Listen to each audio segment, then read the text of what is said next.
ससुराल में छोटी बहू का सफर आसान बनाती है बड़ी बहू।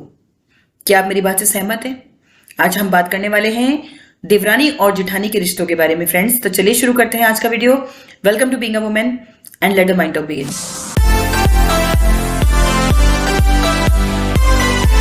देखिए फ्रेंड्स, बड़ी बहू होना बड़ी मुश्किल का काम होता है।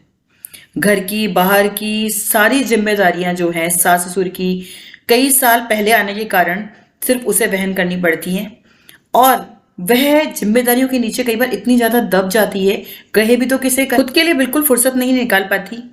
घर के छोटे बड़े तो क्या बोलो, परिवार के लोगों के अलावा जो रिश्तेदार है ना, वो भी हर एक अपने काम के लिए जब जुड़ते हैं ना, केवल बड़ी बहू को याद करते हैं। उसके बाद आगे बढ़ते हुए देवर, अगर उसकी शादी होने वाली होती है तो उससे पहले उसको मेंटली इतना प्रिपेयर कर दिया जाता है। इवन जो मौसी सास, बुआ सास जो भी होंगी, अरे अब तो तुम्हारा प्रमोशन हो रहा है, तुम्हारी देवरानी आ रही है, तुम्हारा तो रुतबा ही कुछ और अलग होगा। ये बात उसके दिल दिमाग में इतनी ज्यादा भर दी जाती है ना कि वो एक्सपेक्टेशन देवरानी आ रही है, आप मतलब इतनी जो एक दादागिरी अपनी बेटी के ऊपर भी नहीं जमा सकते इस समय, अपनी खुद की बहू के ऊपर भी नहीं जमा सकते। देवरानी के लिए उसको इतना मतलब मेंटली प्रिपेयर कर दिया जाता है ना कि बस अब तो तुम राजरानी बन जाओगी, तुम्हारी देवरानी आने वाली है। उसके बाद सेकंड शुरू होगा हिदायतों का सिलसिला। सास ससुर ये बोलेंगे, देखो बहू तुम्हारी देवरानी आ रही है, बड़ी खुशनसीब हो, जिठानी बनने जा रही हो, और जिठानी हो तुम्हारा तो रुतबा ही बहुत बढ़ जाएगा एकदम। देखो बहू तुम्हारी देवरानी आ रही है, माना कि जमाना भी बदल गया है, पर जो सारे रीति रिवाज तुमने निभाए थे ना, वो उसको भी अब निभाने पड़ेंगे। और उनके लिए मास्टर कौन, सिखाने आपको पड़ेंगे उसको। कंपैरिजन ये कि वो जो बड़ी बहू काफी साल पहले घर में आई हुई है, उसको जैसे तैसे अब साल भर पहले सूट पहनने की परमिशन मिली है। साल भर पहले से बेटा तुम सूट पहनने लगी हो, साड़ी भी पहनती हो ना, तो तुम सर पे पल्ला नहीं रखती। चलो अभी तो सब रिश्तेदार आए हुए हैं, देवर की शादी है, इसलिए तुमने सर पे पल्ला रखा हुआ है। और तुम स्कूटी पे आजकल उसको अपनी बेटी को स्कूल छोड़ने भी जाती हो। घर के कामकाज पहले हमारे टाइम तो तुम्हारी ये मम्मी ही करती थी, तुम्हारी सास ही करती थी सारा, लेकिन तुमने अब काम वाली भी रख ली है और उसी की वजह से तुमने उसके फलस्वरूप हमसे काफी छूट भी ले ली थी।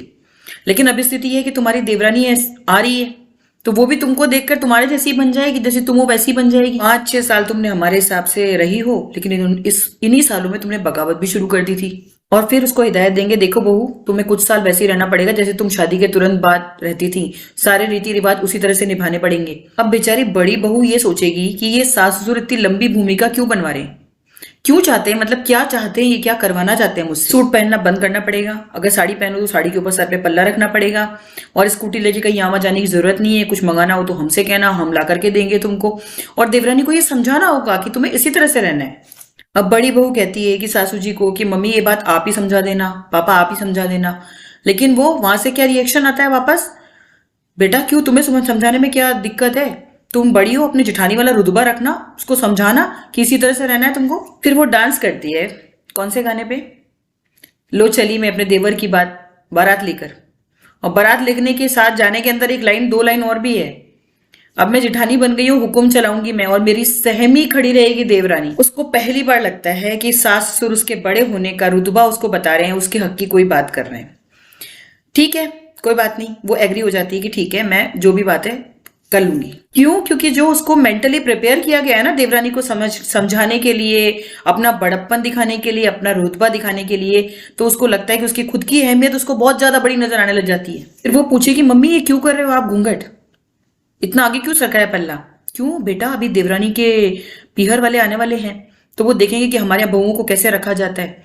तुम उसको पहले ही नीचे बिठा लेना अपने कमरे में और उसको सारी चीजें समझा देना कि सर पे पल्ला रखना है, घूंघट रखना है, हमारे यहाँ ऐसे ही रहते हैं। देवर की शादी में पूरा समय मेहनत करने वाली जो बहू सर पर पल्ला रख के काम करना मुश्किल भी हो रहा होगा, तो भी जैसी सास की नजर पड़ेगी ना, वो आकर के सर पे पल्ला और आगे खिसका देगी कि थोड़ा ठीक से नहीं रखा हुआ, इसको थोड़ा ठीक से रख लो। बड़ी बहू को मन में लगता तो बहुत अजीब है कि जहां जमाना इतना बदल गया है, सब स्टाइलिश लहंगे पहन करके खड़ी हैं सारी लेडीज, और इवन जो आपके सास मतलब आपकी जो ननद वगैरह है वो भी ये सब कुछ काम नहीं करती, लेकिन आपको उस चीज के लिए प्रिपेयर किया जा रहा है कि जो काम उसको समझाना देवरानी को, आने वाली देवरानी को, कि वो जो रूढ़िवादी परंपरा आपने निभाई थी, आपसे करवाई गई थी, वो उससे भी करवाई जाए, और समझा बुझा करके उसको कॉन्फिडेंस में लेने की जिम्मेदारी बड़ी बहू के साथ। उधर अगर उल्टा होता है, देवरानी क्योंकि बाहर पड़ी हुई है, मॉडर्न है, वो अपने हिसाब से स्टाइलिश लहंगा पहनती है, बाल खुले रखती है, तो ऐसे केस में सासू जी घूर करके देखती है बड़ी बहू को कि मतलब शिकायत तुमने समझाया नहीं क्या इसको। जनरली देवर जहाँ खुले विचारों के होते हैं, अपनी शादी में खुद ही डांस कर रहे हैं वो तो अपनी वाइफ के साथ में, जब उस समय बड़ी बहू को अपना वक्त याद आता है कि जब उनकी शादी थी तो सर पे पल्ला जो है इसी तरह से सास ने आगे खींच दिया था और इनके पति ने भी खुद ने मना कर दिया था कि हमारे यहाँ शादी में इस तरह से खुलेआम डांस नहीं करते। शादी होते ही देवर और देवरानी चले हनीमून मनाने के लिए। तब बड़ी बहू अपना वक्त याद करती है कि उस समय उसको साफ मना कर दिया गया था कि हमारे यहाँ तो हनीमून पर जाने का बिल्कुल भी चलन नहीं है, रीति रिवाज नहीं है, केवल कुलदेवी के और मंदिर में और जो जहाँ की भी जो भी बोले हुए हैं जहाँ पे मंदिर में जाना चाहिए शादी के बाद दर्शन के लिए, केवल वहां जा सकते हो।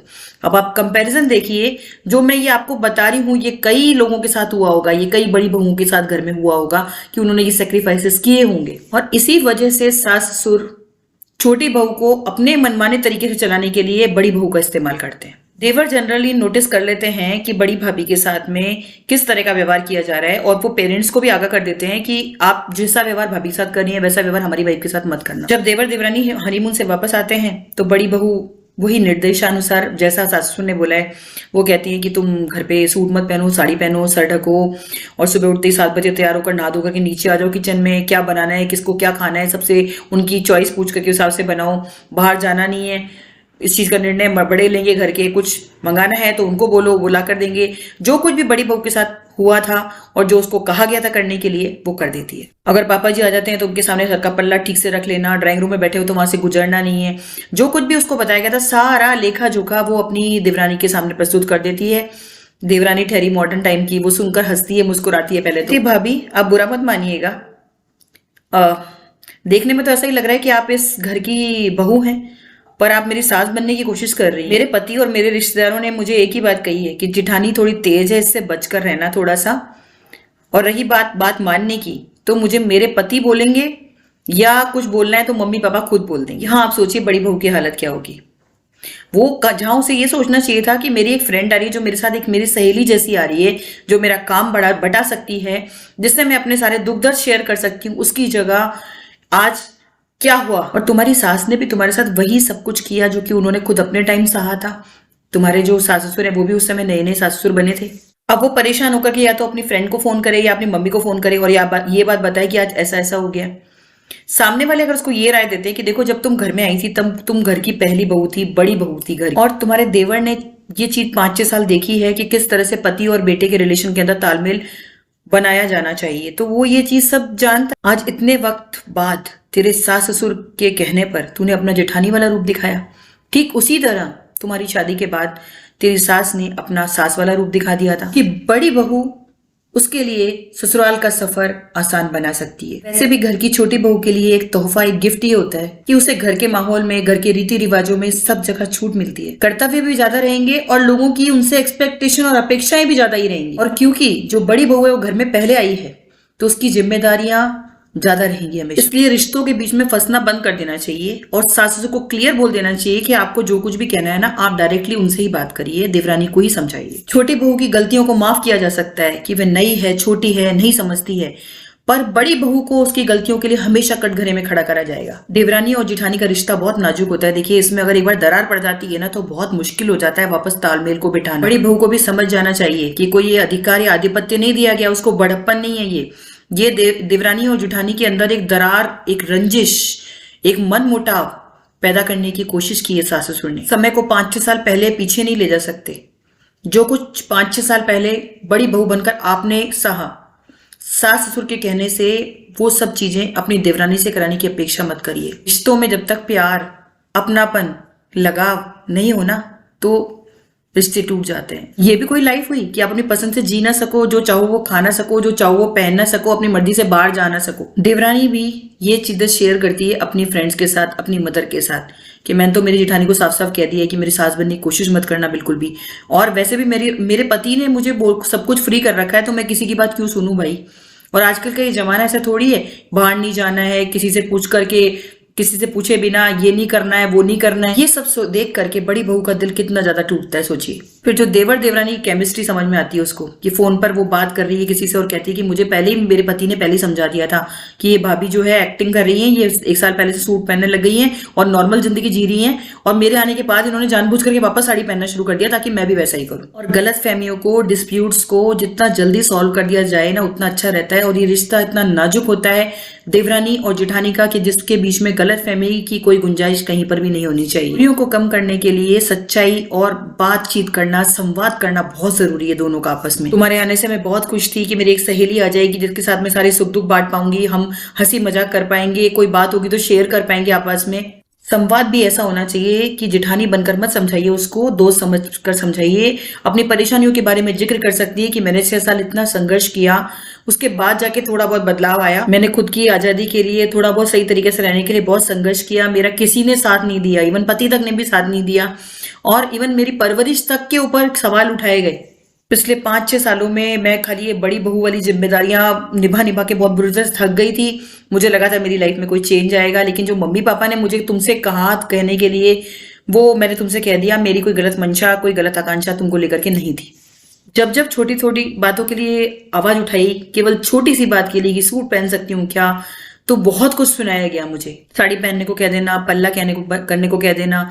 ये इसलिए तुमसे सब क्लियर कर रही हूँ कि ताकि तुम्हारे और मेरे रिलेशन में कोई गलत फहमी पैदा ना हो। और क्लियर कर दिया अपनी देवरानी को कि मैंने तुमसे जो कुछ कहा वो मम्मी पापा ने कहा था कहने के लिए, क्योंकि वो डायरेक्टली देवर की वजह से तुमसे नहीं कह सकते ये सब चीजें।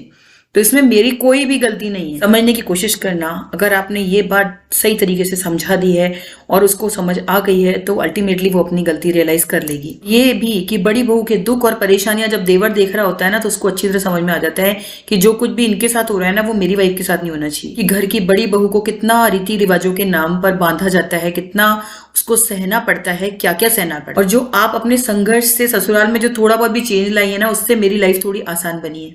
क्योंकि मेरे लिए एक बड़ी बहू ने ही छोटी बहू का सफर ससुराल में आसान बनाया। 1 महीने तक जैसा मम्मी पापा चाहते हैं मैं वैसा करूंगी, और उसके बाद हम लोग बिल्कुल सामान्य, बिल्कुल एकदम सामान्य जीवन जिएंगे। और साथ साथ देवरानी जेठानी आपस में ये भी वादा कर लेती हैं कि हमारे बीच में कभी भी आगे किसी भी तरह की, किसी के भी कहने से किसी टाइप की गलतफहमी की गुंजाइश नहीं होगी। और इस सफर में जब देवरानी और जेठानी एक साथ शामिल हो जाती है ना, तो फिर बात ही कुछ और होती है। कुछ ही समय में सास ससुर को भी समझ में आ जाता है देवरानी और जेठानी के रिश्ते में कितनी ज्यादा एक प्यार और एक अपनापन आ गया है। आदर्श और संस्कारी बहू से ज्यादा कहीं एक अच्छी और प्यारी बहू होना ज्यादा जरूरी है। वो चाहे घूंघट में रहे या ना रहे, पर रीति रिवाजों को अच्छी तरह से अपनाए, सबसे प्यार से मिले और रिश्तों को महकाए। घर का माहौल प्यारा और खुशनुमा उसी केस में रह सकता है जब अगर घर में 2 बेटे हैं, दोनों की बहुएं आपस में खिलखिलाती हुई, मुस्कुराती हुई नजर आएंगी, वही घर खुशहाल बनेगा। तो कुछ फ्रेंड्स, ये कुछ मैंने आपको सीरीज इसलिए बताई रिलेशन की कि देवरानी और जेठानी के रिश्ते में कहीं भी गलत फहमी की गुंजाइश नहीं होनी चाहिए। जो भी बात हो मिल बैठ करके क्लियर कर लीजिए, क्योंकि ये रिश्ता बहुत ही नाजुक होता है, सेंसिटिव होता है। बताइएगा आपको आज की वीडियो कैसे लगी। This is all for today. Thanks for watching being a woman. Bye bye.